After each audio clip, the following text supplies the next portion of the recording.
Kita lanjutkan lagi tadi Pak Syakir, saya potong soal asuransi pertanian, dan tadi pagi ada kabar baik Pak Bustanu ngebahas lalu disambut sama Bapak bahwa sudah diputuskan. Jadi gimana Pak hasilnya? Ya, kita akan melakukan, memang belum keseluruhan seluruh Indonesia, tapi uji coba sudah disetujui. Ya kan, Menteri Keuangan sudah setuju, DPR semua sudah setuju, sudah oke, sudah clear, tinggal kita akan mengeksekusi. Jadi provinsinya berapa provinsi di awal Pak rencananya? Kita belum melihat berapa provinsinya, tapi kurang lebih masih terbatas karena baru uji coba. Tapi kita minta, Kemtan akan memperjuangkan supaya bisa lebih luas cakupannya. Besaran preminya sudah ada perhitungan juga Pak atau belum? Sudah ada tapi belum kita sampaikan sekarang karena nanti akan disampaikan lebih detail lagi masalah besar premi. Tapi termasuk membahas siapa juru taksirnya, tadi beliau bilang bahwa ada tanggung pemerintah sebagian besar kurang 80%, 20%. Jadi kategorinya siapa yang kemudian bisa jadi peserta asuransi pertanian ini? Kalau Pak Bustanu waktu itu riset merencanakan siapa mereka? Dari 26 jutaan keluarga petani itu? Kita target yang di bawah 2 hektar. Ya. Yang di bawah 2 hektar itu kira-kira hampir 70% lah ya. Jadi kira-kira 15 jutaan? 15 juta orang, cukup besar. 15 juta keluarga Pak? Sorry, 15 juta keluarga petani, RTP namanya, rumah tangga petani. Nah, kalau memang betul, saya terus terang belum baca PP-nya yang baru, kalau memang baru tadi, kalau memang betul itu ada dan sudah tambahan uji coba 1 juta petani, pasti belum nasional, fine. Sambil kita melihat di mana sih kelemahan kita petani, karena riset kita, riset sosial ekonomi pasti ya, begitu ditanya awal, Pak, bagaimana persepsi mengenai asuransi? Ala Pak, jiwanya aja nggak diasuransi, boro-boro tanamannya, kira-kira gitulah Pak ya. Masih panjang kan? Padahal tanaman diasuransi kan buat jiwa yang punya lahan sebenarnya. Tapi ya kan? Saya ingin mengatakan dengan asuransi pertanian itu keberadaban ya dari policy kita itu akan jauh lebih baik. Kalau Amerika Serikat kan pernah kejadian kekeringan hebat 2012 ya, 2012 kekeringan hebat, kita kena dampak karena kita impor terutama kedelai pada waktu itu. Petani Amerika Serikat kipas-kipas kan, jadi federal government yang menanggung dan tidak harus menanggung kerugian apapun, bahkan mungkin jangan-jangan bisa lebih tinggi. Nah, kalau sekarang dengan kekeringan seperti sekarang, karena kekeringannya agak apa ya, jadi di Amerika gini, kekeringan petani malah untung gitu ibaratnya. Ya, bisa dibilang diam lah, paling tidak yang harus menanggung kerugian. Maksudnya bisa dibilang hidupnya tidak jauh berbeda dengan lagi ada kekeringan gitu kan. Karena memang serius pembahasannya. Makanya ini kan pembahasan tingkat tinggi ya, high policy. Nah, saya teruskan tadi ke persoalan kita. Kekeringan hari ini indeks yang terpantau itu sudah di atas 2, Pak. Saya ngeri terus terang ya. Pak, indeksnya levelnya apa aja Pak? Supaya kita paham. Namanya ENSO ya, El Nino Southern Oscillation, oscilasi selatan. Ada oscilasi selatan, oscilasi utara.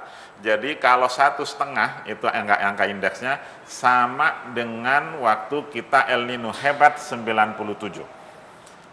1,5.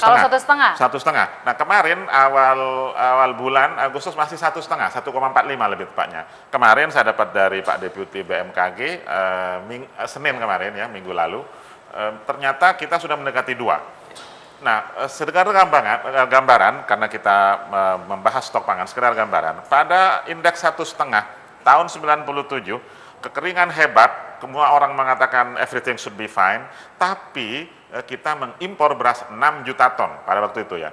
Padahal dulu kebutuhan berapa Pak? Dulu tidak terlalu besar kan, kira-kira dulu tuh 25.000, 22 sampai 25.000 per bulan ya. Dan ingat setelah impor 6 juta ton, rekor tertinggi untuk kasus Indonesia, terserah mau ada kepentingan mau, tapi kita fakta impor 6 juta ton dan Pak Harto jatuh tahun 98 itu sampai ke sana.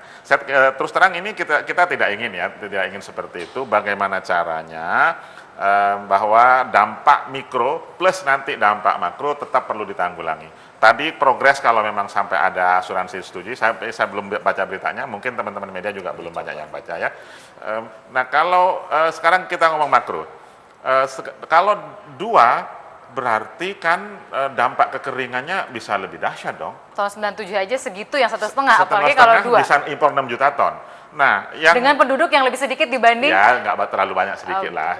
Beda berapa ya Pak? Kira-kira 210? Iya, 210-an 210-an juta ya. Nah, sekarang kita sudah 251 juta kan. Kemudian tingkat konsumsinya taruh sama tingkat konsumsinya, bahkan mungkin menurun sedikit ya. Taruhlah sama. Berarti kita paling tidak butuh 29 juta ton total. 29 juta ton beras ya.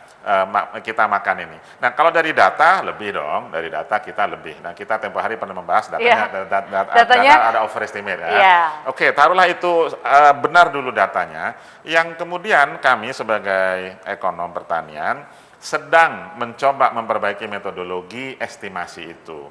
Terutama kalau ada kekeringan seperti ini masuk ke variabel yang dihitung, masuk sih tapi belum banyak masuknya. Baik, kita akan ngajak dulu pemirsa untuk lihat El Nino ya Pak ya. Ya, silakan. Sambil kita lihat datanya, sambil Pak Bustanu boleh cerita juga. El Nino ini kita kan udah sering mendengar, tapi buat masyarakat awam, benda apakah ini? Kita ada El Nino dan ada La Nina sebetulnya kan, ada perempuan ada laki-laki. Silakan cerita singkat sedikit Pak Bustanu dari sisi pertanian.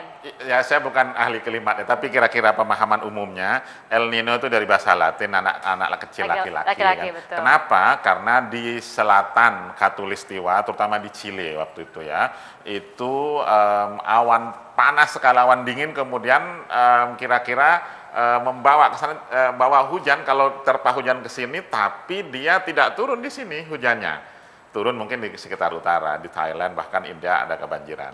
Kira-kira gitulah. Faktornya modelnya banyak, cukup kompleks. Betul. Disebut El Nino karena yaitu banyak tangkapan ikan berkurang. Nah, itu osilasi selatan. Ini yang terus oleh para ahli klimatologi dibikin indeks. Dengan begini kita indeks itu keluarnya tiap berapa minggu atau bulan? Mingguan. Begitu ada model keluar indeks, kita menerjemahkan sedang, lemah, kuat gitu kan. Sedang, lemah, kuat, 3 level ya? 3 level. Kalau 1,5 udah kuat ya, moderate up to high gitu. Nah, kalau 2 kuat, sangat kuat gitu. Baik. Mudah-mudahan sih ramalannya salah, saya berharap. Kalau salah berarti BMKG salah dong Pak analisanya. Padahal kita berharap ada akurasi supaya teman-teman petani tahu, kita juga tahu sejauh mana dampaknya. Pak, tadi kan dibilang ya. Sudah jelaskan tadi bahwa El Nino itu terjadi peningkatan suhu udara di Pasifik bagian timur. Ya kan, oleh karena itu berdampak terhadap penurunan suhu permukaan laut di selatan Khatulistiwa. Oleh karena itu, kenapa tidak seluruh Indonesia, yang terkait itu daerah-daerah yang berada di selatan Khatulistiwa. Oleh karena itu di Pulau Jawa khususnya, Sumatera Selatan, Lampung, Jawa Barat, Jawa Tengah, Jawa Timur, NTB, NTT, Sulsel, dan Sumatera. Jadi El Nino itu anak laki-laki, tapi anak laki-lakinya ini galak gitu ya. Dampaknya maksudnya perbedaan suhu udara banyak. Itu sehingga awan itu nggak sampai uap air nggak ke Pasifik. Ke Pasifik uap airnya. Itu dari sisi indeks yang kita khawatirkan bahwa lebih dari 2, dan pada tahun 97 1,5 saja bisa menyebabkan dampaknya 6 juta impor terlepas dari apa alasan impor saat itu. Kita akan jeda lagi dan melihat antisipasi pemerintah juga Pak. Kalau benar ternyata 2 itu kekeringannya lebih hebat dibanding tahun 97, keran impor akan seperti apa terutama untuk beras sesaat lagi ya.